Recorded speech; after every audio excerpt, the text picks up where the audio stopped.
Hello दोस्तों, मैं Sarla Yadav SY Hindi platform channel पर एक बार फिर से आप सभी का हार्दिक अभिनंदन करती हूं। और आज के इस वीडियो लेक्चर में हम पढ़ेंगे ध्रुव स्वामिनी नाटक। और ध्रुव स्वामिनी जो नाटक है UGC नेट के यूनिट नंबर 8 के अंतर्गत दिया गया है। और जब मैंने आपको UGC नेट का सिलेबस करवाया था तो उस समय मैंने बताया था कि यूनिट नंबर 2 के अंतर्गत दिए गए थे नाटक, और यूनिट नंबर 8 के अंतर्गत। यूनिट नंबर 8 के अंतर्गत कुछ पर्टिकुलर नाटक दिए गए थे, जैसे अंधेर नगरी, भारत दुर्दशा, ध्रुव स्वामिनी। तो जो अंधेर नगरी, भारत दुर्दशा, इस तरीके के कई नाटक मैं डाल चुकी थी। और मैंने आज की इस वीडियो में हम ध्रुव स्वामिनी नाटक की कथा वस्तु पढ़ेंगे। जैसे कि UGC नेट का पेपर अभी पास में है और कुछ हम लाइनर क्वेश्चन, एक रेखीय प्रश्न हम पढ़ लेते हैं, याद कर लेते हैं। लेकिन जब तक नाटक की कथा वस्तु आपको नहीं पता होगा कि नाटक का मूल पाठ क्या है, तो हो सकता है आपने जो प्रश्न याद किए उससे कुछ अलग प्रकार का प्रश्न अगर आपसे पूछ लिया जाता है तो आप उसमें कंफ्यूज हो जाएंगे। इसलिए एक थोड़ी सी सरसरी नज़र से हम ध्रुव स्वामिनी नाटक की कथा वस्तु देखेंगे। और कथा वस्तु के साथ साथ यहाँ पर आपको पता चल जाएगा कि मूल पाठ क्या है, इस पाठ में क्या बताया गया है। ये जो नाटक है एक ऐतिहासिक नाटक है, इस नाटक के पात्र क्या हैं और महत्वपूर्ण कथन क्या हैं, ये हम आज की इस वीडियो में देखने से आपको पता चल जाएगा। और यही आज की इस वीडियो में हम पढ़ने वाले हैं। तो शुरू करते हैं ध्रुव स्वामिनी नाटक की कथा वस्तु। कथा वस्तु क्या होती है, जिसे आप स्क्रिप्ट बोलते हैं ना इंग्लिश में, वही कथा वस्तु होती है कि इस नाटक के अंतर्गत क्या कुछ है। और ध्रुव स्वामिनी जो है एक प्रसिद्ध नाटक है। अब हम देख लेते हैं इसे। बहुमुखी प्रतिभा संपन्न श्री जयशंकर प्रसाद हिंदी के सर्वश्रेष्ठ नाटककार माने जाते हैं। तो सबसे पहले तो हमें यही पता होना चाहिए कि ध्रुव स्वामिनी जो नाटक है ये किसने लिखा। तो ये जयशंकर प्रसाद का नाटक है। इसका रचना काल क्या है, 1933 में इसे प्रकाशित किया गया। तो जयशंकर प्रसाद के नाटक सभी मैंने ट्रिक से और इससे पहले जो वीडियो डाली थी, जब मैंने नाटक पढ़ाए थे, भारतेंदु युगीन नाटककार, प्रसाद युगीन नाटककार और प्रसादोत्तर जो नाटक मैंने पढ़ाए थे, सारे उसमें मैंने सभी नाटककारों के नाटक डाल दिए थे। तो मैं ये उम्मीद करके चलती हूँ कि आपने वो सारे नाटक याद कर लिए होंगे। तो अब हम केवल यहाँ पर ध्रुव स्वामिनी नाटक की बात करेंगे। तो इसका प्रकाशन वर्ष है 1933। तो ये 1933 में प्रकाशित हुआ। मूल पाठ क्या है, इसके पात्र अभी हम आगे देखेंगे। तो ध्रुव स्वामी TGT जैसे एग्जाम में सीधे तौर पर पूछ लिया जाता है कि ध्रुव स्वामिनी नाटक जो है वो किसकी रचना है, तो जयशंकर प्रसाद जी की रचना है।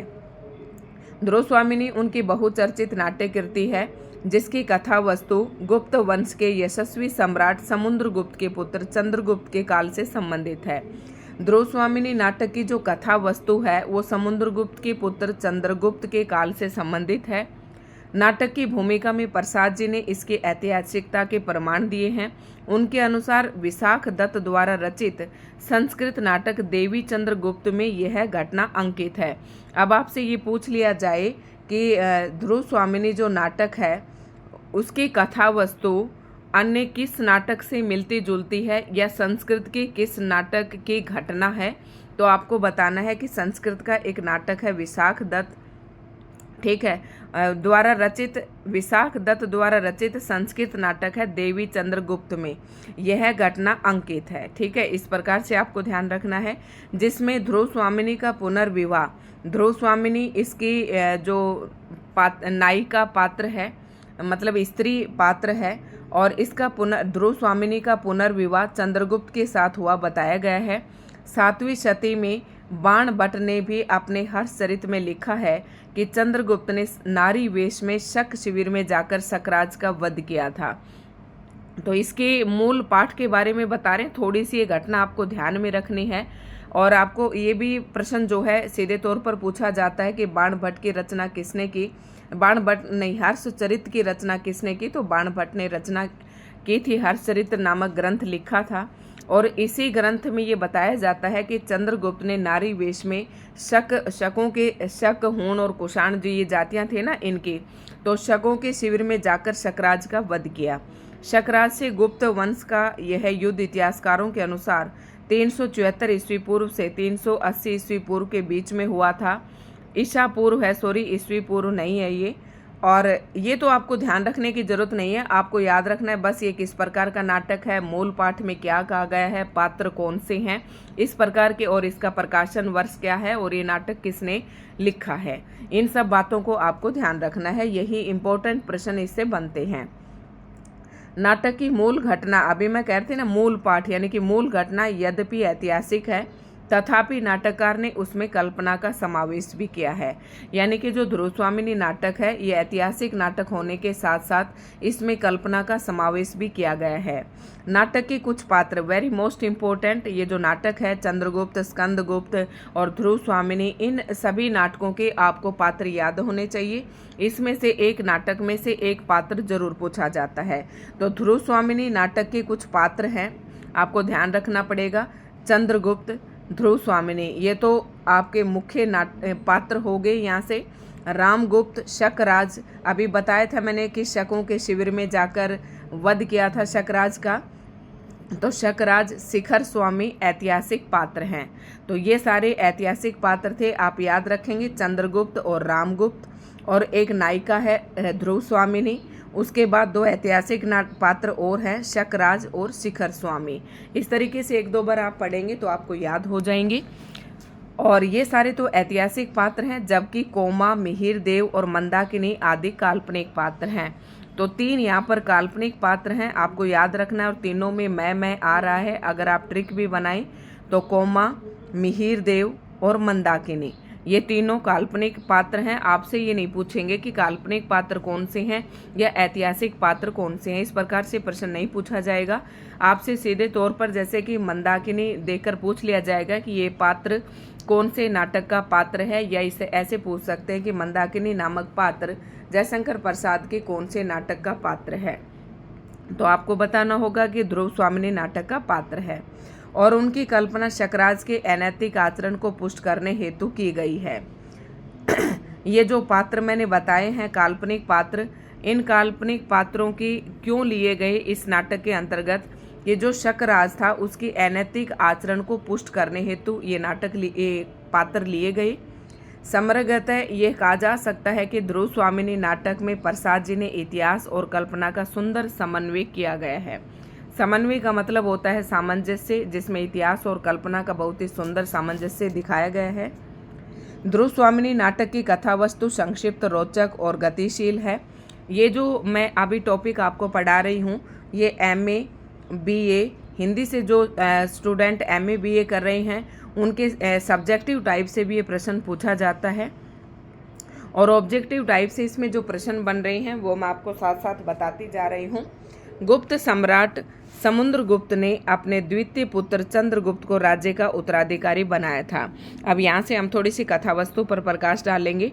और उसका विवाह कौन, समुद्रगुप्त ने अपने द्वितीय पुत्र चंद्रगुप्त को, यानी कि समुद्रगुप्त ने अपने बेटे चंद्रगुप्त को उत्तराधिकारी बना दिया, और उसका विवाह जीते हुए राजा की कन्या ध्रुव स्वामिनी से निश्चित किया।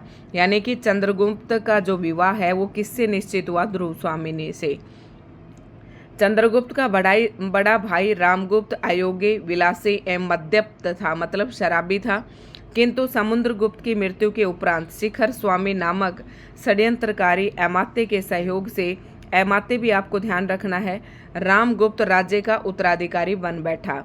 यानी कि समुद्रगुप्त ने तो उत्तराधिकारी चंद्रगुप्त को बनाया, लेकिन समुद्रगुप्त के मृत्यु के बाद जो इसका छोटा भाई था, किंतु समुद्रगुप्त की मृत्यु के उपरांत और इसने अमात्य के सहयोग से जो रामगुप्त था वो राज्य का उत्तराधिकारी बन जाता है, और उसने ध्रुव स्वामिनी से विवाह भी कर लिया। मतलब रामगुप्त ने ध्रुव स्वामिनी से विवाह भी कर लिया। चंद्रगुप्त पारिवारिक विग्रह की आशंका से शांत बना रहा।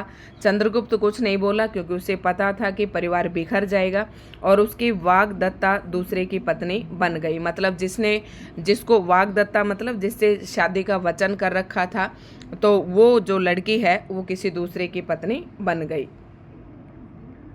थोड़ी सी मूल पाठ आपको ध्यान रखना है। रामगुप्त सेना लेकर दिग्विजय करने के लिए निकल पड़ा। इस समय शकराज से गुप्त साम्राज्य का युद्ध चल रहा था। इस युद्ध में शकों की स्थिति बेहतर थी।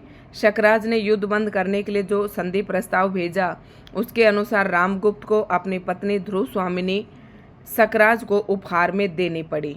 देखो अब क्या किया कि ये जो युद्ध चल रहा था इसमें शकराज ने युद्ध बंद करने के लिए जो संधि प्रस्ताव भेजा उस संधि प्रस्ताव के अनुसार रामगुप्त की पत्नी थी ध्रुव स्वामिनी, वो शकराज को उसने उपहार में दे दी। रामगुप्त ने इस प्रस्ताव को तुरंत स्वीकार कर लिया। ध्रुव स्वामिनी ने रामगुप्त से अपनी रक्षा की प्रार्थना की। देखो ये तो कोई भी स्त्री सहन नहीं कर पाएगी, और ध्रुव स्वामिनी रामगुप्त से प्रार्थना करती है कि तुम मेरी रक्षा कीजिए। रामगुप्त से कहती है कि तुम मेरी रक्षा करो और अपने कुल गौरव को बचाने की अनुनय विनय की। मतलब ध्रुव स्वामिनी अपनी भी रक्षा चाहती है और अपने कुल के गौरव को भी बचाने की प्रार्थना करती है रामगुप्त से कि तुम मुझे इस संधि के तहत शकराज को मत भेंट करो। किंतु रामगुप्त ने अपनी निर्लज्जता प्रदर्शित करते हुए कायरों की भांति अपनी प्राण रक्षा के लिए शकराज के प्रस्ताव को स्वीकार कर लिया और शकराज के प्रस्ताव के अनुसार ध्रुव स्वामिनी शकराज को सौंप दी। ध्रुव स्वामिनी का आत्म गौरव जागृत होता है और वह शक शिविर में जाने के लिए स्पष्ट इनकार कर देती है। मतलब जब उसको दूसरे के हाथों सौंप दिया जाता है ध्रुव स्वामिनी को, तो ध्रुव स्वामिनी का जो आत्म गौरव है वो जागृत होता है और वो ये सोचती है कि मैं किसी के हाथों की कठपुतली नहीं हूँ जो मन चाहा उधर फेंक दिया, मन चाहा इधर फेंक दिया।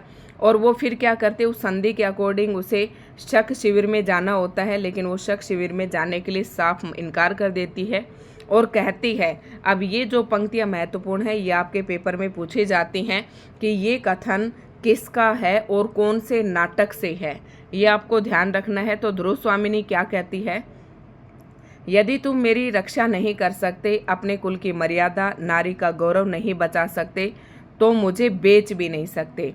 ये बात इसने कही, तो ये बात ध्रुव स्वामिनी कहती है और रामगुप्त से कहती है। ये कथन आपको ध्यान रखना है। वह आत्महत्या करने को प्रस्तुत होती है, किंतु कुमार चंद्रगुप्त उसे रोक देता है। चंद्रगुप्त स्वयं स्त्री वेश धारण कर ध्रुव स्वामिनी के साथ शकराज के दुर्ग में जाता है और शकराज की हत्या कर देता है। यानी कि शकराज की हत्या कौन कर देता है, चंद्रगुप्त कर देता है।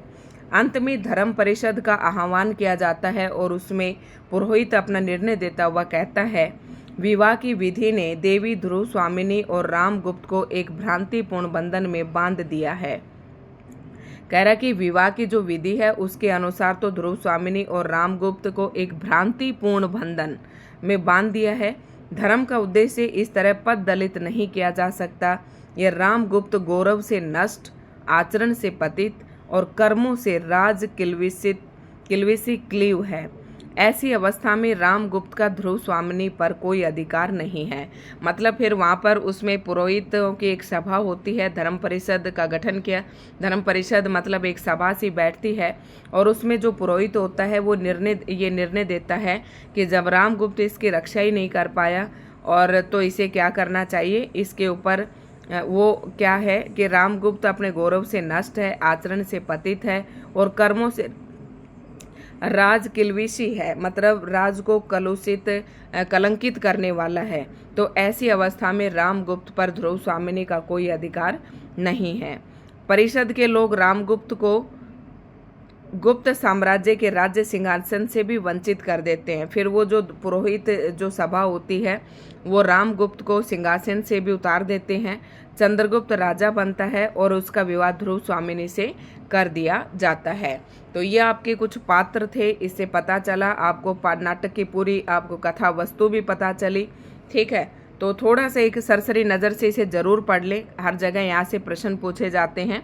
अब रही बात टीजीटी, पीजीटी, एस्टेट और DSSB, PGT, TGT जो हिंदी की परीक्षा अभी आने वाली है, वो स्टूडेंट भी इसे एक बार ज़रूर पढ़ लें। तो आज की वीडियो में इतना ही था दोस्तों। आज की वीडियो अच्छी लगे तो लाइक एंड शेयर करें और चैनल पर नए हैं तो चैनल को सब्सक्राइब ज़रूर कर लें।